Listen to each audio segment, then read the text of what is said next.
பெரம்பலூர் அருகே கார் மீது லாரி மோதிய விபத்தில் 3 பேர் சம்பவ இடத்திலேயே உயிரிழந்துள்ளனர். இந்த விபத்தினால் அப்பகுதியில் போக்குவரத்து பாதிக்கப்பட்டுள்ளது.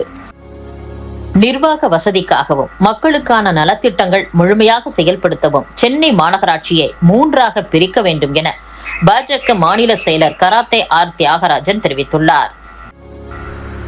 தமிழகத்தில் நிலவும் தொடர் மின்வெட்டு பிரச்சினைக்கு தீர்வு காண முடியாத தாவேக்கு அரசு பிறர் மீது பழி சுமத்தி வருகிறது என்று முன்னாள் மின்துறை அமைச்சர் செந்தில் பாலாஜி தெரிவித்துள்ளார். இது தொடர்பாக அவர் வெளியிட்டுள்ள அறிக்கையில், மாற்றத்தை தருகிறேன் என்று சொல்லி மக்களை ஏமாற்றி வாக்குகளை பெற்ற தாவேக்கு அரசு தனது 1 மாத கால ஆட்சியில் வாக்களித்த மக்களுக்கு பெரும் ஏமாற்றத்தையே தந்திருக்கிறது. நாள்தோறும் 6 மணி நேரம் 12 மணி நேரம் மின்வெட்டு என தாங்க முடியாத துயரத்தில் பொதுமக்கள் சாலைகளுக்கு வந்து போராடி கொண்டிருக்கின்றனர். முதல்வர் இது குறித்து பேசாமல் மௌனமாக உள்ளார். பொறுப்பாக பதில் சொல்ல வேண்டிய மின்துறை அமைச்சரோ தினமும் ஒரு சதி கோட்பாட்டை ஊடகங்களிடம் தெரிவிக்கிறார். ஃபியூஸ் கேரியரை திருடுகிறார்கள் என்று சொல்லி ஒரு சிசிடிவி கேமரா வீடியோவை பதிவிடுகிறார் மின்துறை அமைச்சர். பகலில் நடக்கும் திருட்டுக்கு இரவில் எப்படி மின்தடை ஏற்படுகிறது என்று பாமரனுக்கும் கேள்வி எழும் என்பதை அமைச்சர் யோசிக்கவில்லையா? ஃபியூஸ் திருடு போனால் மொத்தமாகத்தானே மின்சாரம் தடைப்பட வேண்டும். விட்டு விட்டு போவது எப்படி? அடுத்து ஹார்ட் டிஸ்குகள் மாயமாகிவிட்டன என்றார். காவல்துறையே விசாரித்து அப்படி காணாமல் போன ஹார்ட் டிஸ்குகளில் முக்கிய தகவல்கள் ஏதும் இல்லை என்று கூறிவிட்டது.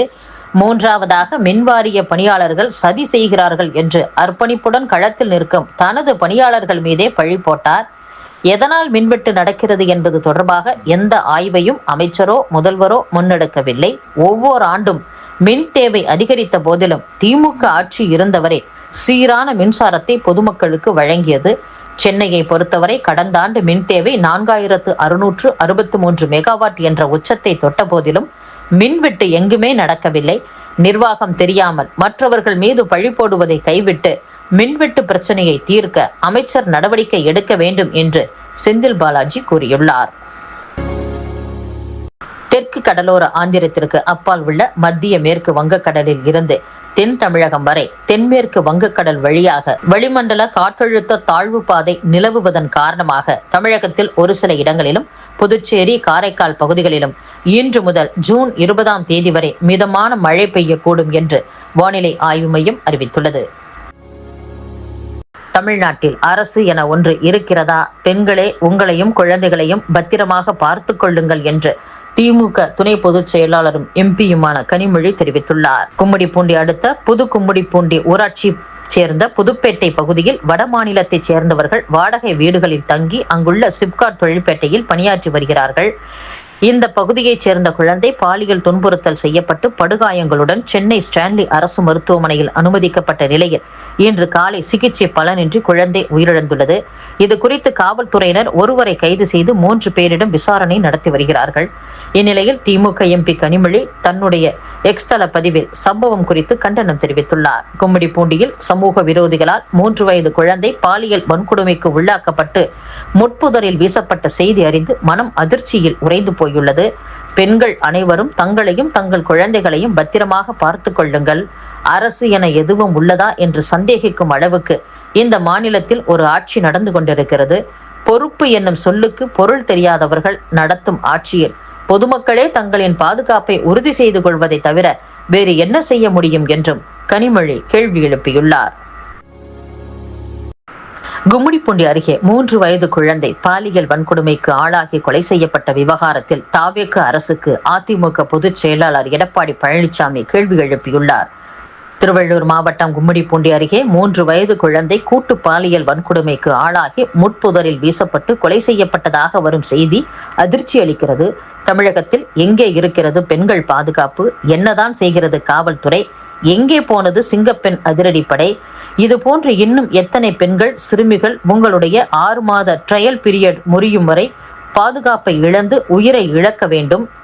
அதிகாரிகளை நியமித்து விட்டேன், இனிமேல் எல்லாம் மாறிவிடும் என்று டயலாக் பேசிய முதல்வரே, இதுதான் அந்த மாற்றமா?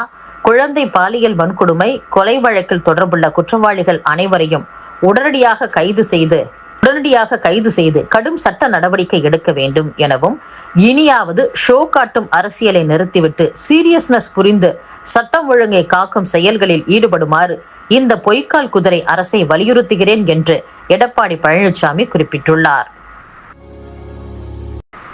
ஜனநாயகத்தை பாதுகாக்க இந்தி கூட்டணி தலைவர்கள் ஒன்றிணைந்து செயல்பட வேண்டும் என்று மக்களவை எதிர்க்கட்சித் தலைவர் ராகுல் காந்தி வலியுறுத்தியுள்ளார். அமெரிக்கா ஈரான் பேச்சுவார்த்தையில் முடிவு எட்டப்பட்ட நிலையில் கச்சா எண்ணெய் விலை குறைந்து ஒரு பேரல் $84க்கும் கீழே சரிந்துள்ளது. அமெரிக்கா ஈரான் பேச்சுவார்த்தையில் முடிவு எட்டப்பட்ட நிலையில் கச்சா எண்ணெய் விலை குறைந்துள்ளது. ஒரு பேரல் $84க்கும் கீழே சரிந்துள்ளது. திரிணாமுல் காங்கிரஸ் தலைவர் அபிஷேக் பானர்ஜி பள்ளி வேலைவாய்ப்பு மோசடி வழக்கு தொடர்பாக அமலாக்கத்துறை முன்பு ஆஜரானதாக அதிகாரி ஒருவர் தெரிவித்துள்ளார். கேரளாவில் மகளிருக்கு இலவச பேருந்து சேவை திட்டத்தை அம்மாநில முதலமைச்சர் வி.டி. சதீசன் இன்று காலை தொடங்கி வைத்துள்ளார். கேரள சட்டப்பேரவை தேர்தலின் போது தாங்கள் ஆட்சிக்கு வந்தால் மாநிலம் முழுவதும் மகளிருக்கு இலவச பேருந்து சேவை அளிப்போம் என்று காங்கிரஸ் வாக்குறுதி அளித்திருந்தது. இந்நிலையில் கேரள சட்டப்பேரவை தேர்தலில் வெற்றி பெற்று காங்கிரஸ் ஆட்சி அமைத்திருக்கும் நிலையில் மகளிருக்கு இலவச பேருந்து சேவை திட்டம் இன்று முதல் தொடங்கப்பட்டுள்ளது. மகாராஷ்டிரா மாநிலம் சோலாப்பூர் மாவட்டத்தின் மல்ஷிராஸ் வட்டத்தில் பிக்கப் வாகனம் ஒன்று கட்டுப்பாட்டை இழந்து சாலையோர கிணற்றில் விழுந்துள்ளது. இந்த சம்பவத்தில் 4 பெண்கள் 4 குழந்தைகள் உட்பட 8 பேர் உயிரிழந்துள்ளனர். 7 பேர் காயமடைந்துள்ளனர். பாஜக தலைமையிலான தேசிய ஜனநாயக கூட்டணியில் இணையுமாறு தேசியவாத காங்கிரஸ் தலைவர் சரத்பவாருக்கு மத்திய அமைச்சர் ராம்தாஸ் அத்வாலே அழைப்பு விடுத்துள்ளார்.